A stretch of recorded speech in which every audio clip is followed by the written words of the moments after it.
Good morning, friends. Welcome to IPA classes. My name is Aman Arora, and today we are going to discuss our another topic that is called difference between accounting and accountancy. आइए अब इसके अंदर देखते हैं इन दोनों में क्या difference है। तो इसमें क्या लिखा हुआ है कि अकाउंटेंसी, सबसे पहले हम अकाउंटेंसी के बारे में जानते हैं। Accountancy is knowledge whereas accounting is the action और प्रोसेस। तो क्या बोल रहा है ये लाइन ही इटसेल्फ ही लाइन ही अपने जो है ये डिस्क्राइब करे अपने बारे में।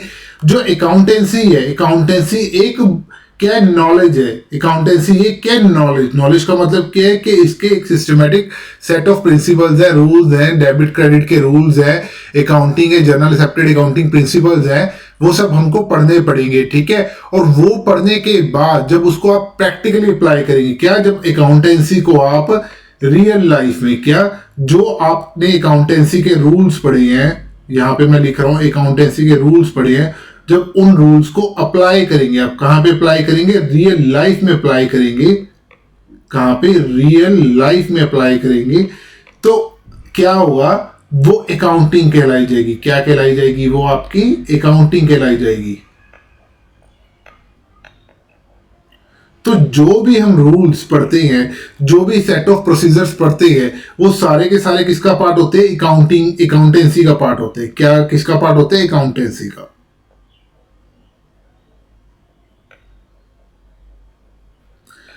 क्या हुआ, अकाउंटिंग करने से पहले हमें अकाउंटेंसी के सारे रूल्स एंड रेगुलेशंस पढ़ने पड़ेंगे और उसको बाद में रियल लाइफ में अप्लाई करना पड़ेगा। तो तभी यहाँ पे ये पॉइंट लिखा हुआ कि जो बहुत ज्यादा इंपॉर्टेंट है, मैं फिर एक बार दोबारा बताता हूं। Accountancy is a knowledge. Accountancy क्या है, जो ये अकाउंटेंसी है ये एक नॉलेज है। क्या है ये एक नॉलेज है जो कि हमें +1 +2 BCom में, CA इंटर में, ठीक है, वहां पे पढ़ाई जाती है। और अकाउंटिंग का मतलब क्या है, जब हमें ये डेबिट क्रेडिट के रूल्स पता लग जाते हैं और जैसे हमें जो जनरल एक्सेप्टेड अकाउंटिंग प्रिंसिपल्स पता लग जाते हैं, इनकम टैक्स हम पढ़ लेते हैं, GST हम पढ़ लेते हैं, तो हम रियल लाइफ में जो बुक्स ऑफ अकाउंट्स बना रहे हैं, जो हम क्या बना रहे हैं, books of accounts,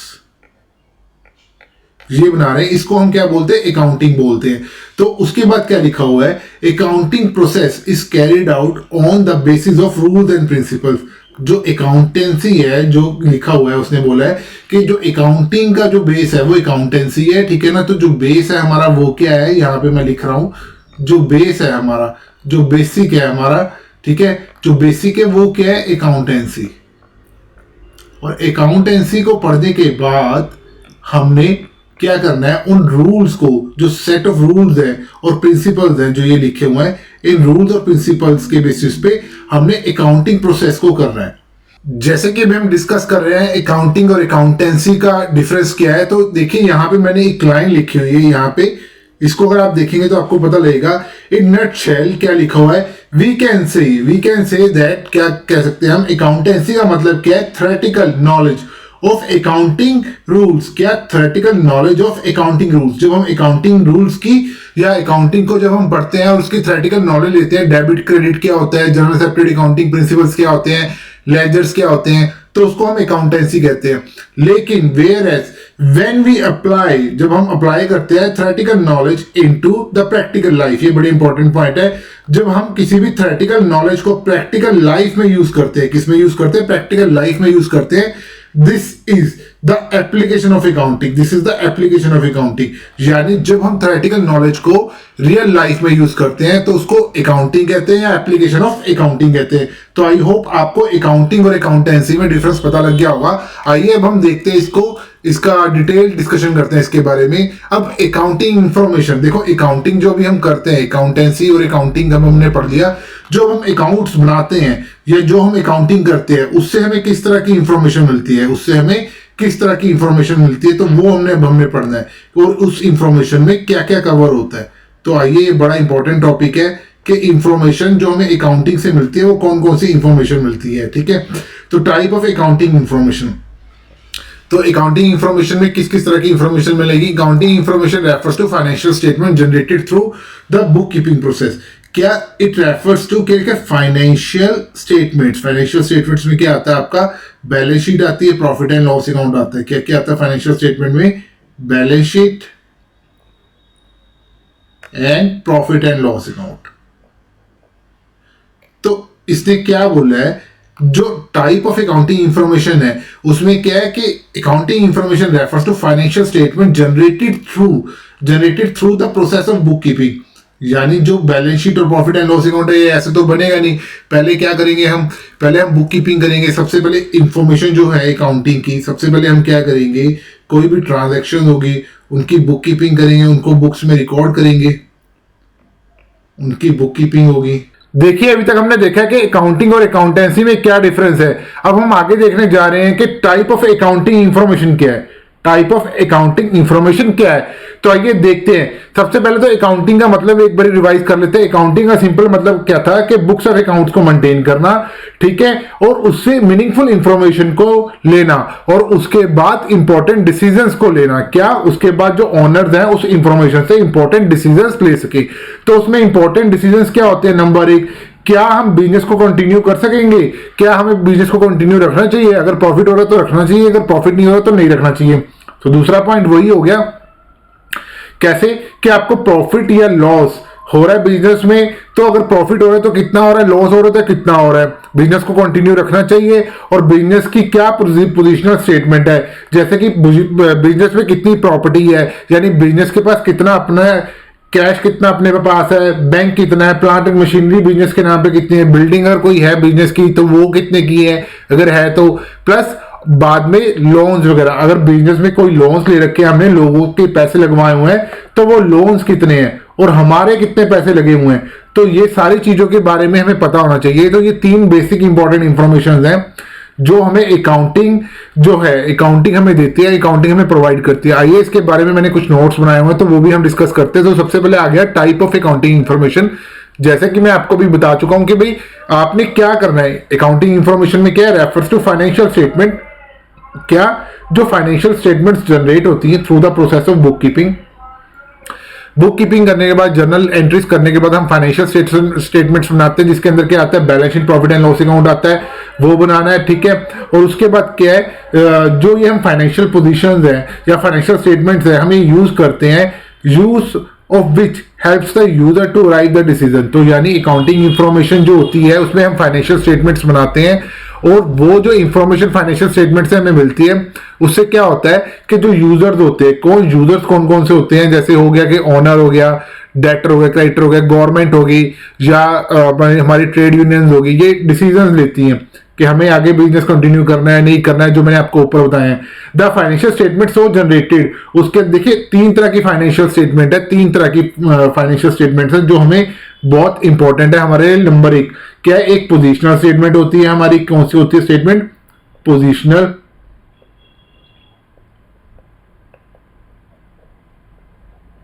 positional statement जिसको हम बैलेंस शीट बोलते हैं, ठीक है। उसके बाद हमारी कौन सी होती है, ये एक फर्स्ट होगी इंफॉर्मेशन। उसके बाद सेकंड कौन सी होती है, हमारी इनकम स्टेटमेंट होती है जिसे हम प्रॉफिट एंड लॉस अकाउंट भी बोलते हैं। सेकंड वन होती है इनकम स्टेटमेंट।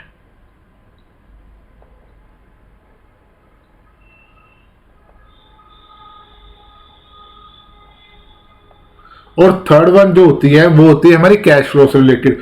और ये तीनों ही इंफॉर्मेशन जो है, ये थर्ड वन कौन सी है,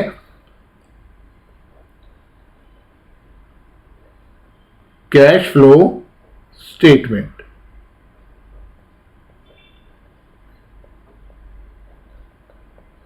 तो देखिए अब आगे क्या बात हो रही है, ये तीन इंफॉर्मेशन से क्या पता लगता है, पोजीशनल जो स्टेटमेंट है, जो ये पोजीशनल स्टेटमेंट है ये बैलेंस शीट होती है, इनकम स्टेटमेंट जो होती है प्रॉफिट एंड लॉस अकाउंट की, और कैश फ्लो स्टेटमेंट क्या है, ये एक स्टेटमेंट समरी है जिसके अंदर हमें पता लगता है कि हमारे बिजनेस में कैश कितना आया और कितना गया, ठीक है। तो देखते हैं कि भाई ये तीनों इंफॉर्मेशन जो होती है सबसे इंपॉर्टेंट इंफॉर्मेशन है और ये क्या क्या बताती हैं। तो आगे देखते हैं। देखिए सबसे पहले मैंने क्या पॉइंट बोला हुआ है यहाँ पे, information relating to profit and loss. क्या information related to profit and surplus. देखिए प्रॉफिट एंड सरप्लस दोनों का मतलब एक ही है कि प्रॉफिट और सरप्लस दोनों एक ही बात है इनका। अब देखो इनकम स्टेटमेंट, जो इनकम स्टेटमेंट है यानी profit and loss account makes available the accounting information about the profit earned, यानी प्रॉफिट या लॉस हुआ आपको ड्यूरिंग द ईयर उसके बारे में बताते हैं जो कि हमारे बिजनेस ऑपरेशन से हुआ है। बिजनेस ऑपरेशन का मतलब क्या हो गया, जो बिजनेस हम कर रहे हैं, जो इस तरह से मेरा मान लो फर्नीचर का बिजनेस है, तो फर्नीचर को सेल करना और खरीदना ये मेरा बिजनेस है, तो इस बिजनेस से मुझे क्या प्रॉफिट एंड लॉस हो रहा है ये इनकम स्टेटमेंट बताती है। अदरवाइज ड्यूरिंग एन उसने क्या बोला, ड्यूरिंग एन अकाउंटिंग पीरियड। अब उसके बाद क्या गया, firm prepares trading account, profit and loss account. अगर किसी के पेरेंट्स जो है जिनका बिजनेस है, तो वो अपने पेरेंट्स से पूछ भी सकते हैं कि सर हम ये चीज के बारे में कि आप trading profit and loss account अपने फादर से अपने मदर से पूछ सकते हैं, आप बना रहे हैं और उससे आपको क्या प्रॉफिट या लॉस हो रहा है ये आपको पता लगेगा। तो क्लास +1 के स्टूडेंट्स को अगर इन डेप्थ नॉलेज लेनी है तो वो इस तरह से भी कर सकते हैं। जिनकी बिजनेस फैमिलीज हैं वो अपना बिजनेस में, जो उनका बिजनेस है उनके बिजनेस में हमेशा ही प्रॉफिट एंड लॉस अकाउंट बनता है। जैसे कि पेरेंट्स का बिजनेस है तो वो क्या करते हैं, अपनी इनकम टैक्स रिटर्न भरते हैं, और जो हमारा इस बारी का ईयर है 31 मार्च 2026, तो उसकी लास्ट डेट जो होगी रिटर्न भरने की, इनकम टैक्स रिटर्न भरने की लास्ट डेट क्या है। अगर आपका टैक्स ऑडिट नहीं हो रहा तो 31 जुलाई होती है, अगर आपका टैक्स ऑडिट हो रहा होता है बिजनेस का तो 31 अक्टूबर हो रही होती है। तो सबसे पहले इसमें सबसे इंपॉर्टेंट पॉइंट क्या है कि बिजनेस का प्रॉफिट या लॉस का हमें पता होना चाहिए। ये हमें अकाउंटिंग इंफॉर्मेशन मिलती है, इंफॉर्मेशन रिलेटिंग टू प्रॉफिट या सरप्लस हमें अकाउंटिंग से मिलता है। सेकंड पॉइंट क्या लिखा है, information relating to financial position. जैसे कि मैंने आपको बता दिया फाइनेंशियल पोजीशन का मतलब क्या, बैलेंस शीट। क्या, बैलेंस शीट। और इस इंफॉर्मेशन से हमें क्या पता लगता है कि फाइनेंशियल पोजीशन एंटिटी की क्या है। एंटिटी का मतलब क्या है, जो बिजनेस एंटिटी है, जो कि क्या हो सकते हैं, 3 फॉर्म ऑफ बिजनेस हो सकते हैं। ये आपको बिजनेस स्टडीज में भी क्वेश्चन आ सकता है। सोल प्रोप्राइटरशिप हो सकती है, पार्टनरशिप हो सकती है, कंपनी फॉर्म ऑफ बिजनेस हो सकता है। तो इनकी पोजीशनल स्टेटमेंट क्या है कि कितने एसेट्स है हमारे पास, कितनी लायबिलिटीज है, बाहर वालों के लोगों के कितने पैसे देने हैं, कितने हमारे पास अपने ओन्ड एसेट्स है। ओन्ड एसेट्स का मतलब कैश कितना है, बैंक कितना है, बिल्डिंग है, प्लांट एंड मशीनरी है तो वो कितना है। कैश और बैंक के बारे में मैंने आपको बता दिया। हमने लोन अगर कोई ले रखे हैं या हमने लोन बाहर वालों के से पैसे ले रखे हैं, लेट्स सपोज करो उधार पे सामान खरीदा हुआ है, तो क्रेडिटर बनते हैं तो उनकी क्या पोजीशन है। तो इन सब इंफॉर्मेशन के बारे में हमें अकाउंटिंग में पता लगता है। और third last but not least, इसमें क्या लिखा हुआ है यहाँ पे, एज पर नोट्स के information about cash flow statement. क्या, कैश फ्लो स्टेटमेंट में आपके पास कैश कितना आया कितना गया, ये एक स्टेटमेंट होती है जो हमें बताती है कि आपका इनफ्लो और आउटफ्लो कैश कहाँ कहाँ पे यूज हुआ, कहाँ कहाँ से आया। ये एक स्पेसिफिक पीरियड की बनती है। स्पेसिफिक पीरियड मैंने क्या बोल दिया, ये 6 मंथ भी हो सकते हैं, ये 1 ईयर भी हो सकता है, ये 3 मंथ भी हो सकते हैं। तो एक स्पेसिफिक पीरियड का मतलब क्या हो गया, ये एंटिटी खुद बताएगी, और ये 3 मंथ की भी हो सकती है। ठीक है, तो ये डिपेंड करता है। तो उसके बाद उन्होंने क्या बोला है कि इससे हम काफी सारे डिसीजन ले सकते हैं, जैसे कि हमने लोगों को कितनी पेमेंट देनी है, कब देनी है, पेमेंट ऑफ डिविडेंड, यानी प्रॉफिट्स अगर हमारे को होने तो हमने उस प्रॉफिट्स को कैसे बांटना। डिविडेंड का मतलब होता है कंपनीज के केस में प्रॉफिट को बांटना। ठीक है, और क्या लिखा है, ये सब चीजें हम तब देखते हैं। और हम कोई यानी रीपेमेंट कर रहे हैं क्रेडिटर को कब देखेंगे, as per the availability of cash. Cash भी है हमारे पास कि नहीं, अगर हमारे पास कैश ही नहीं है और हम क्रेडिटर को कमिट कर रहे हैं कि भाई हम आपको पेमेंट दे देंगे, आपकी रीपेमेंट कर देंगे आपके अमाउंट की, तो वो तो गलत हो जाएगा, क्योंकि फिर हमारे पास तो कैश का ही क्रंच आ जाएगा यहाँ पे। तो कैश फ्लो स्टेटमेंट बनानी बहुत ज्यादा जरूरी होती है, और ये क्लास +2 में आती है। कौन से, क्लास +2 में भी होगी, और आपको सीए में भी है, और आपको मैनेजमेंट अकाउंटिंग में भी है। अब आइए जी, अब इसके बाद देखते हैं इसके क्वालिटेटिव कैरेक्टरिस्टिक। जो अगर हमें कोई अकाउंटिंग इंफॉर्मेशन मिल रही है तो अकाउंटिंग इंफॉर्मेशन की क्या क्या एस्पेक्ट्स हमें देखनी है, कौन कौन सी चीजों को हमने देखना है कि उससे हमें पता लगे कि भी एक अच्छी अकाउंटिंग इंफॉर्मेशन होने के लिए हमारे को क्या क्या इंपॉर्टेंट चीजें हमारे पास होनी चाहिए। या जो इंफॉर्मेशन है, नंबर 1 नंबर क्या लिखा हुआ है यहाँ पे, रिलायबल होनी चाहिए। Accounting information must be reliable. Reliability of information means the verified and free from the biasness and material errors. इसका मतलब क्या हो गया कि अब कोई भी इंफॉर्मेशन चाहे मैनेजमेंट दे रही है, चाहे ऑडिटर सीए दे रहा है, तो वो इंफॉर्मेशन जो होनी चाहिए बायस नहीं होनी चाहिए। बायस का मतलब ये नहीं होना चाहिए कि भाई अगर आपके वहां पे उस कंपनी के अंदर आपके फ्रेंड्स लगे हुए हैं, भाई लगे हुए हैं, तो आप उस यानी कंपनी के बारे में हमेशा अच्छा बोलेंगे।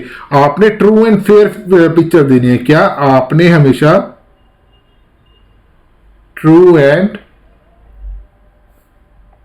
फेयर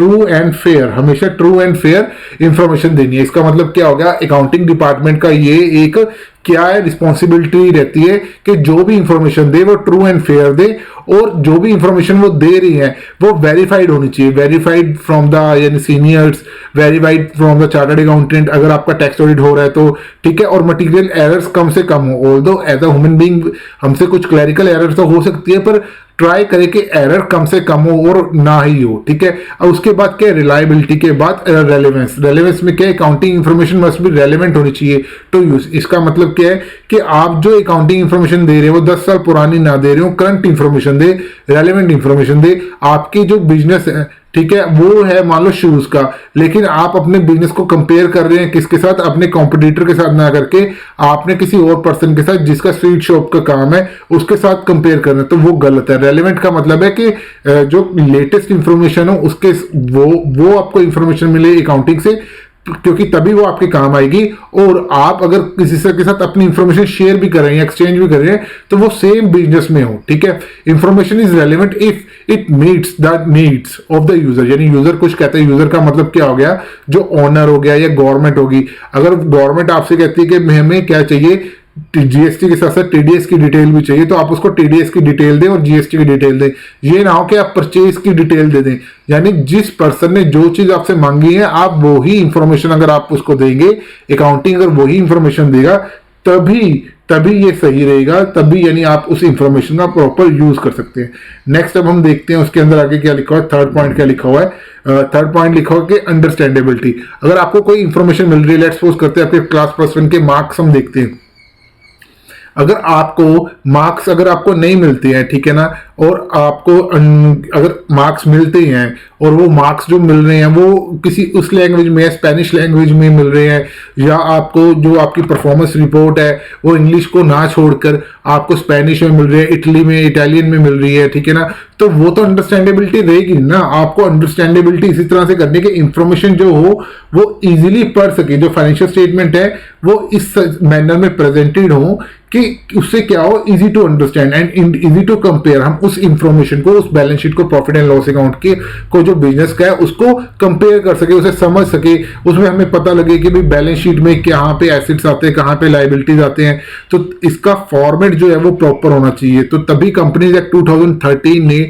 हमें बताया हुआ कि बैलेंस शीट जो है वो किस फॉर्मेट में बनानी है, शेड्यूल 3 के अकॉर्डिंग बनानी है, ठीक है। लेकिन पार्टनरशिप और जो सोल प्रोप्राइटरशिप है ये अभी भी अनऑर्गेनाइज्ड है, और इसको अभी भी यानी कहने का मतलब है कि इसके ऊपर कोई भी प्रॉपर फॉर्मेट्स वगैरह के लिए कोई पर्टिकुलर एक्ट नहीं है, ठीक है ना। तो आप जैसे चाहें वैसे बना सकते हैं। उसके बाद क्या, कंपेरेबिलिटी। ऑब्वियसली कि इंफॉर्मेशन जो भी हो, इंफॉर्मेशन दैट द यूजर का मतलब क्या हो गया, जो हमारे ओनर है जिसने पैसे बिजनेस में लगाए हैं, या हमारे एम्प्लॉइज हो गए हैं, लेबर यूनियंस हो गए जो हमारी कंपनी में है, क्या लिखे, user should be able to compare the accounting information of the enterprises of the period either with that other period. यानी कहने का मतलब क्या हुआ, आपके 2024 में क्या प्रॉफिट था, आप उसको कंपेयर कर पाए किसके साथ, 2025 का जो आपका प्रॉफिट है उसके साथ आप इसको कंपेयर कर पाए, ठीक है।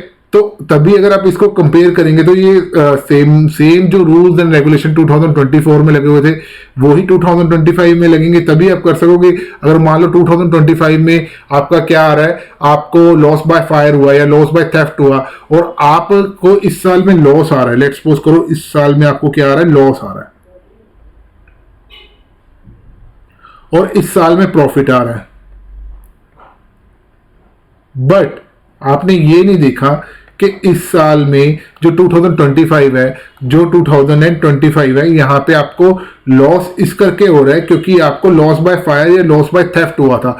तो अब कंपेरेबिलिटी अगर आपने करनी होगी तो आपको जो लॉस बाय फायर या लॉस बाय थेफ्ट का जो लॉस है उसको इग्नोर करके आपको कंपेरेबिलिटी करनी पड़ेगी। यानी कहने का मतलब है जब भी हम कंपेयर करें दो चीजों को, उनको सेम लेवल पे लेके आके तब कंपेयर करें। उसके बाद क्या है, उसके बाद नेक्स्ट आ गया यूजर ऑफ अकाउंटिंग इंफॉर्मेशन। तो यूजर ऑफ अकाउंटिंग इंफॉर्मेशन को हम नेक्स्ट क्लास में करेंगे। बने रहिए आईपीए क्लासेस के साथ।